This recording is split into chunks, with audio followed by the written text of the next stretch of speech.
ajaran dari surah Jumaat ialah jangan ada sikit pun cita-cita usaha nak lari daripada kematian.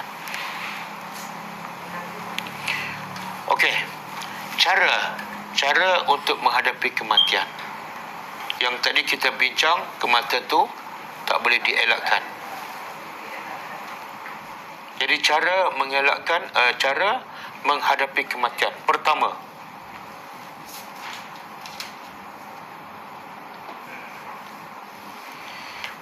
sekali, segera bertaubat nasuha.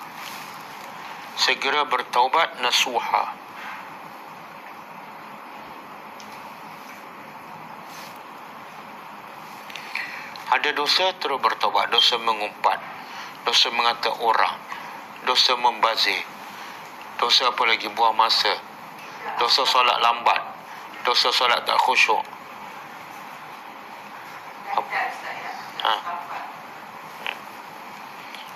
Bertaubat daripada semua dosa. Okey, cuba buka surah At-Tahrim ayat 8.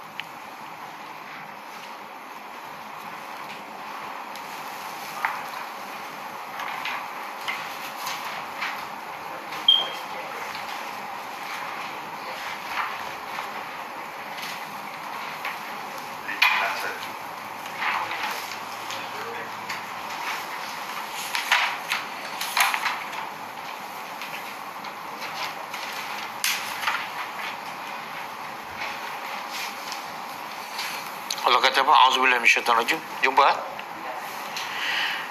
Ya ayyuhallazina amanu. Allah bercakap dengan orang beriman. Kalau kita orang beriman, dengar, faham dan ambil pengajaran. Tubu ilallah. Taubatlah kepada Allah.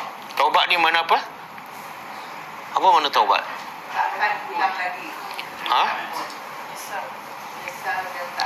Taubat dalam bahasa Arab mana rujuk, balik kepada Allah. Bila dia buat dosa, dia jauh daripada Allah. Taubat mana? Tinggal dosa, balik kepada Allah dan buat semula amal soleh. Sebab itulah selagi dia tak beramal soleh, dia belum bertaubat. Okey? Taubatlah kamu kepada Allah taubatan nasuha. Taubat yang benar-benar ikhlas. Bukan taubat main-main. Pagi bertaubat, tengah hari buat dosa. Lepas tu petang bertaubat, malam buat dosa. Itu bukan taubat nasuha. Allah tak terima. Taubat yang sia-sia. Kemudian Allah kata apa? Asa rabbukum, dengan taubat itu, semoga Tuhan kamu ayyukaffir ankum sayyiatikum. Ini kelebihan pertama bertaubat, iaitu Allah ampunkan dosa. Kelebihan kedua, Allah masukkan syurga. Tengok penting dan besarnya faedah bertaubat. Sampai syarat nak masuk syurga kena bertaubat. Kita kalau diberitahukan, kalau kamu nak masuk rumah besar banglo mewah secara percuma, satu je syarat dia, bertaubat. Kita segera bertaubat ke tangguh? Kenapa segera? Tak. Soalan dia, kalau orang tawarkan bagi satu banglo yang besar mewah secara percuma, tapi orang syaratkan nak masuk banglo yang mewah ni hanya satu je syarat, iaitu bertobat. Kita taubat segera ke tangguh besok? Kenapa? Itu banglo di dunia. Tapi kalau kita bertobat, kita akan dapat apa di akhirat? Syurga. Tapi ramai tak yang masih menangguhkan taubat? Apa sebab? Bukan tak nampak, tak yakin. Jangan buat alasan tak nampak, sebab Allah memang bagi tak nampak. Kalau kita buat alasan tak nampak, seolah benda tu akan nampak satu hari. Tak. Dia memang tak akan nampak sepanjang hidup kita. Buat alasan apa? Tak yakin. Banyak benda kita tak nampak, tapi kita tak yakin lah tu. Tak yakin lah tu. Ada benda yang kita tak nampak, tapi kita yakin. Contoh apa dia?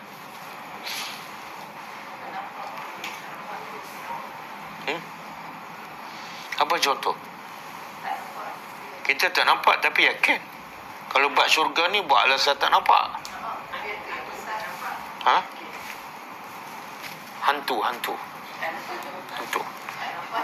Ha. Kalau orang kata hantu kan, kita cabut lari ke diam je? Ha? Lari ke diam? Mana yakin itu? Tapi nampak tak? Tengok. Kalau bab hantu tak nampak tapi yakin. Kalau bab syurga alasan je tak nampak. Okey. Kemudian Allah kata apa? Satu kelebihan bertaubat, Allah ampunkan dosa. Yang kedua, Allah masukkan syurga.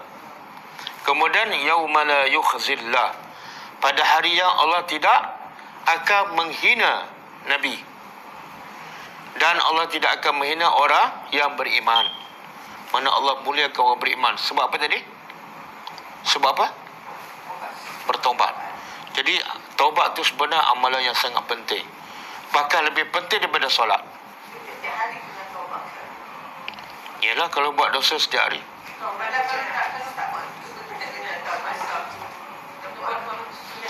Dia taubat ni ada dosa besar, ada dosa kecil. Kalau dosa kecil, dia terpadam dengan amal soleh, dengan zikir, dengan doa, dengan ambil wuduk, dengan berjalan kaki ke masjid. Automatik dosa kecil terpadam. Yang besar kena bertobat betul-betul. Tinggal dosa tu, bertobat dengan ulang. Okey, apa lagi kelebihan orang bertobat? Hari itu Allah tidak akan menghina Nabi dan juga orang beriman. Lepas tu, nuruhum, cahaya mereka, yas'a baina aydihim wa bi aymanihim. Cahaya mereka menerangi di hadapan mereka dan sebelah kanan mereka. Di mana ni? Di akhirat besok. Kita tahu di akhirat besok gelap. Kalau orang kafir, orang munafik memang gelap gelita, tak nampak apa-apa. Orang beriman ada cahaya. Cahaya sebab apa ni? Sebab bertaubat. Dan juga orang beriman ada cahaya sebab Nabi kata kesan daripada wuduk. Anggota badan kita yang kita berwuduk setiap hari itu akan bercahaya di akhirat besok. Jadi Allah kata apa di sini? Cahaya orang beriman itu ada di depannya dan di sebelah kanannya. Kemudian mereka berdoa juga lagi. Apa doa mereka? Jadi di akhirat ada tak juga ibadat doa? Ni? Minta doa. Soalan, di akhirat besok ada lagi tak ibadat doa? Adalah dalilnya. Tapi di mana ni sebelum masuk syurga? Apa doa dia? Yaquluna, mereka berkata, Rabbana atmim lana, wahai Tuhan kami, lengkapkan bagi kami cahaya kami ni. Kenapa? Orang beriman dah ada cahaya, tapi kenapa minta lengkapkan lagi? Takut separuh jalan terpadam. Lengkapkan doa kami lagi, cahaya kami, dan ampunkan dosa kami. Sesungguhnya Engkau di atas setiap sesuatu maha. Orang munafik kat dunia dia duduk bersama orang beriman, maka di akhirat besok dia akan cari cahaya daripada siapa? Orang beriman. Cuba buka surah ni, Al-Hadid.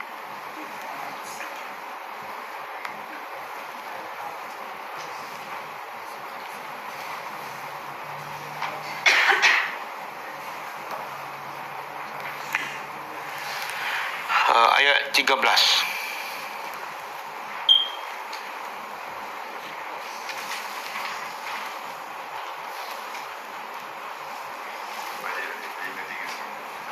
Muka surat 539.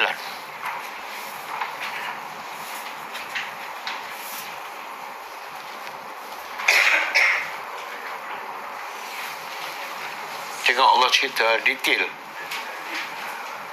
Yauma, dah jumpa? Anti Marani dah jumpa? Dah. Hari itu, iaitu hari akhirat, yaqulul munafiqun, Berkata orang-orang munafik lelaki dan munafik wanita. Jadi munafik ni ada lelaki, ada perempuan. Jadi orang munafik berkata pada siapa? Kepada orang beriman. Unzuruna, tunggu kami. Nak apa ni? Orang munafik nak apa ni? Benda yang paling bernilai ketika itu cahaya. Jadi orang munafik dia panggil apa ni? Tunggu kami, untuk kami naktabis.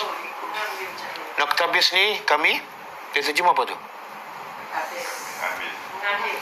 Untuk kami mengambil nur daripada cahaya kamu. Maknanya yang ada cahaya orang beriman saja. Orang munafik ni nak menumpang. Sebab apa dia nak menumpang orang beriman? Alasannya, dulu kan kita solat sama-sama satu masjid, satu iman. Kita sama-sama duduk berkit jelutong, kan kita berkawan. Bagilah cahaya. Kenal. Abdullah bin Ubay kenal tak sahabat Abu Bakar Umar? Kenal. Kenal. Dia kenal satu secara umum lah orang beriman. Dari mana dia kenal? Cahaya. Ada cahaya je orang beriman. Tak ada cahaya, kafir ataupun munafik. Kemudian, apa jawapannya? Dia minta cahaya. Qila irji'u wara'akum. Dikata pada orang munafik ni, patah balik. Nak cahaya kan? Patah balik.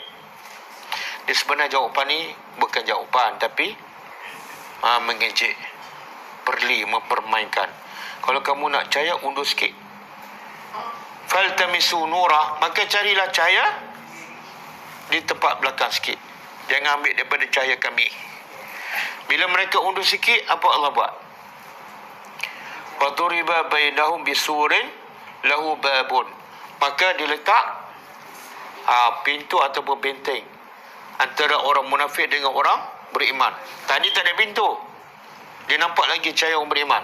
Mungkin kita bertanya, kalau orang beriman ada cahaya, orang munafik tak jauh, takkan cahaya tu tak kena orang munafik? Kan? Macam cahaya lampu kan, dia menarik ramai kan? Itulah subhanallah. Allah Maha berkuasa. Allah boleh jadikan cahaya orang beriman, sini orang beriman, sini orang munafik.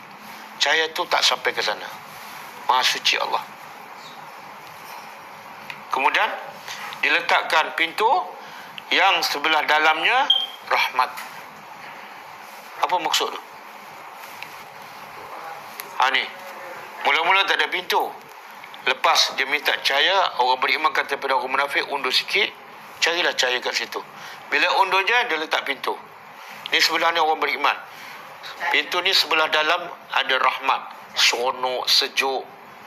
Dan orang munafik sebelah sini kan, pintu sebelah sini, apa dia kata? Gelap dan azab. Dia minta cahaya tapi dapat apa? Azab.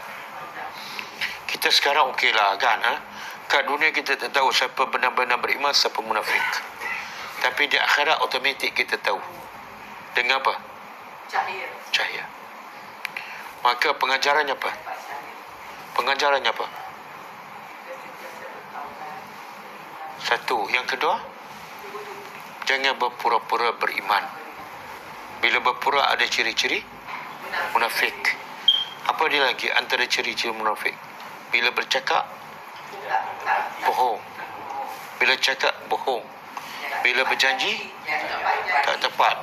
Bila dia beri amanah, khianat. Cuba bayangkan bagaimana keadaan kita di akhirat besok kalau tak ada cahaya. Itulah tanda sama ada kafir ataupun munafik. Yalah. Tapi taubat ada syarat dia. Bukan semua taubat diterima oleh Allah. Bukan semua taubat diterima. Apa syarat taubat diterima?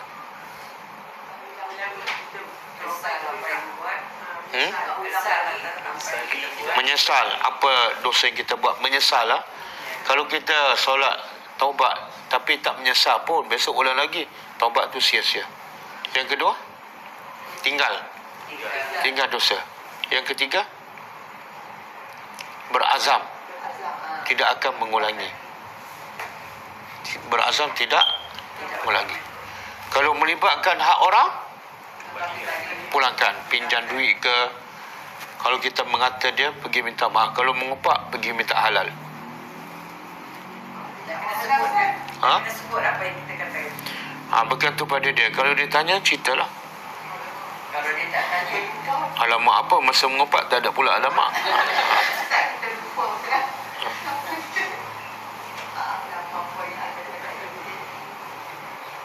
Ini sebab tu Nabi kata, penyebab utama manusia masuk neraka mulut. Mulut ni. Lisan. Cepat cakap kan. Itu penyebab utama masuk neraka.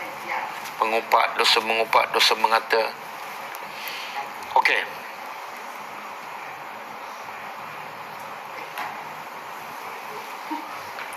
Apa tanda taubat kita diterima?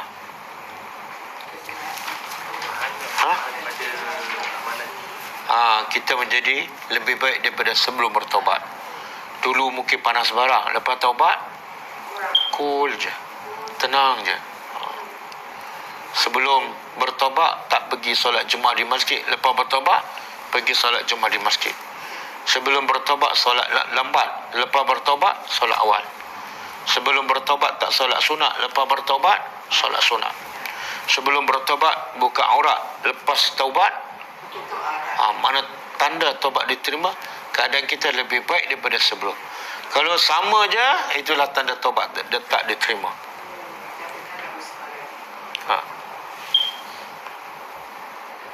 Dan tanda taubat diterima yang kedua, tanda taubat diterima yang kedua ialah orang yang bertaubat sentiasa rasa takut. Sentiasa rasa takut. Takut apa ni? Takut Allah tak terima. Bila sentiasa takut Allah tak terima, dia akan buat apa? Dia bertaubat lagi, dia gandakan lagi amalnya.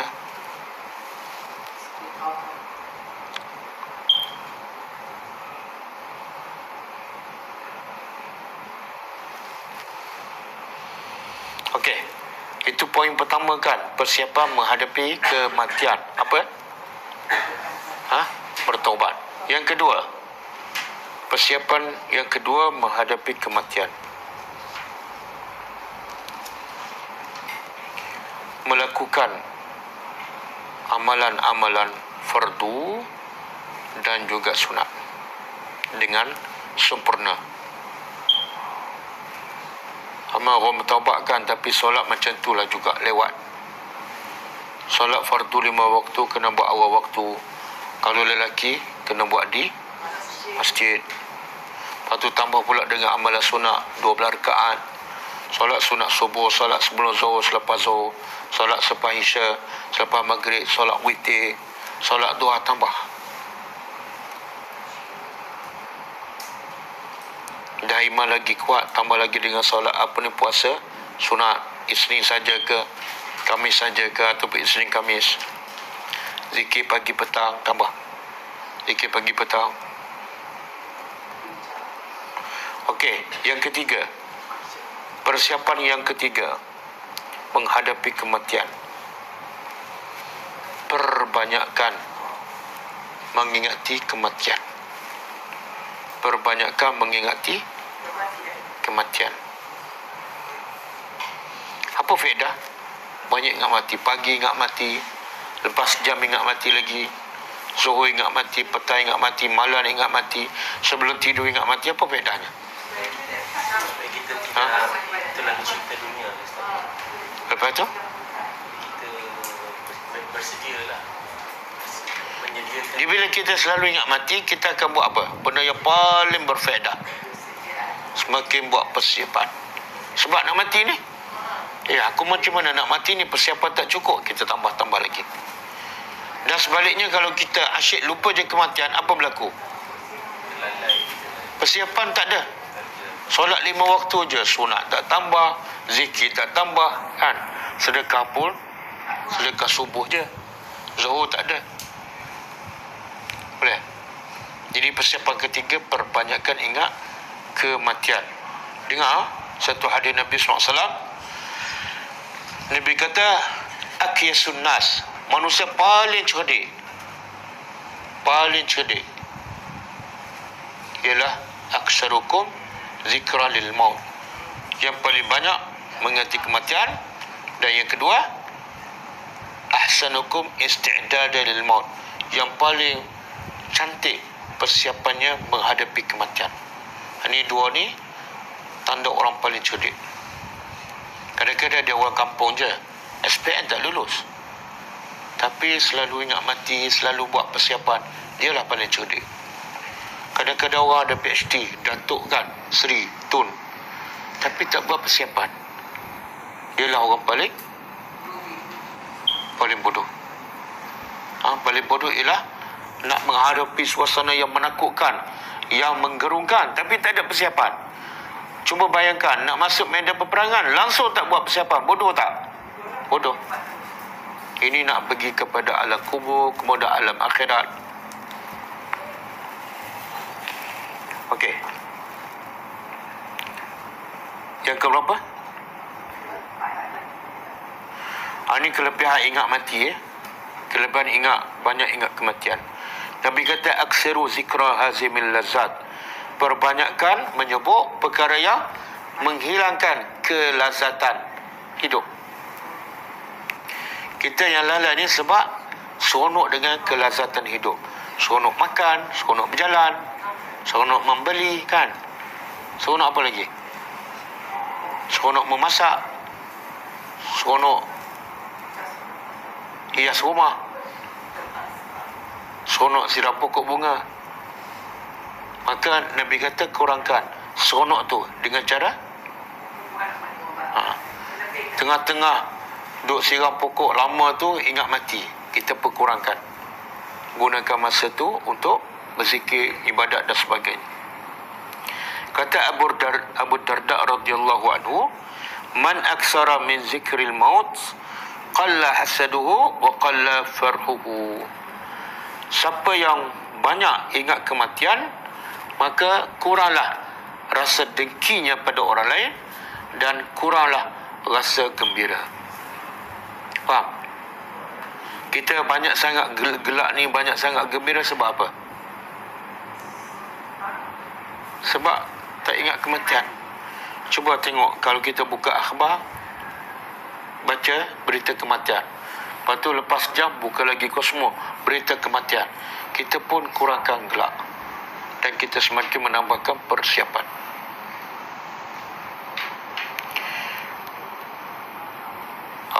Ada satu hadis, seorang wanita mengadu kepada Aisyah radhiyallahu anha. Apa dia mengadu? Qasawatul qalb, hati dia keras. Dia kata pada Aisyah, hati aku keras, apa rawatannya? Maka kata Aisyah radhiyallahu anha, aksiri min zikril maut yaruqu qalbaka. Banyak ingat mati akan melembutkan hati kamu. Maka wanita ni amalkan, dia banyak ingat mati, maka terbukti kaedah yang Aisyah bagi betul, hati dia jadi lembut. Okey, jadi siapa-siapa yang hati keras, degil, kepala batu ke, bawa dia pergi kubur.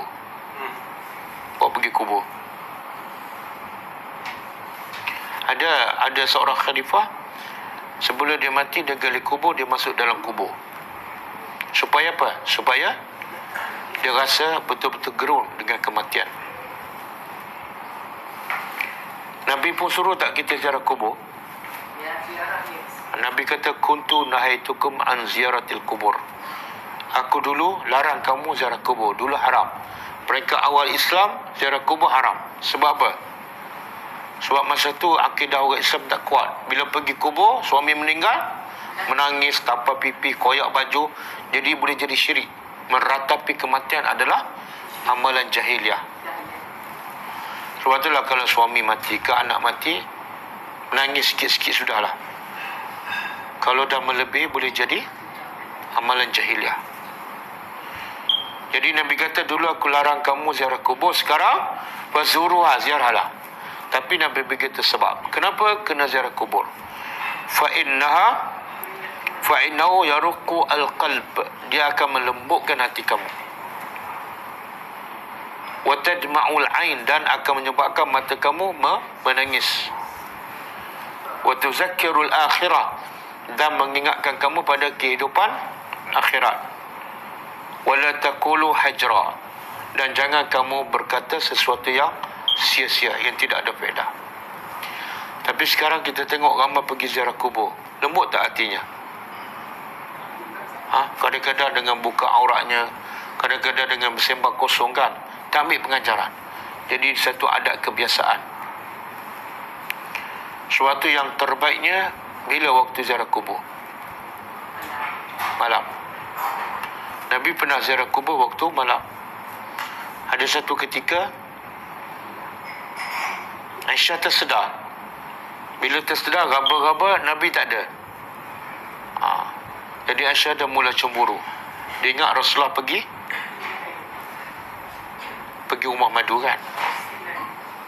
Lepas tu Rasulullah balik, Rasulullah tengok Aisyah dan lain, nampak macam marah. Jadi Rasulullah kata, kenapa ni? Yalah, kamu tak ada, aku ingat kamu pergi rumah madu. Nabi kata, awaqad ja'aka syaitanuka, adakah syaitan kamu dah masuk dalam badan kamu? Aisyah pun bertanya, aku ada syaitan ke? Nabi kata, semua orang ada syaitan. Aisyah bertanya, walaupun engkau ya Rasulullah? Ya, aku pun ada syaitan, cuma bezanya ada riwayat mengatakan syaitan aku dah masuk Islam. Ada riwayat mengatakan Allah kontrol syaitan yang bersama Rasulullah SAW. Jadi setiap kita ada syaitan. Apa kerja syaitan ni? Duk bisik kita supaya buat maksiat, solat lambat, lupa baca Quran, lupa zikir, macam-macam. Okey.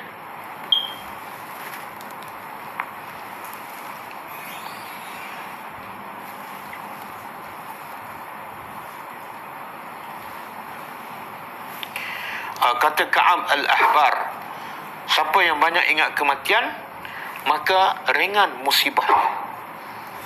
Musibahnya akan menjadi ringan. Macam mana tu?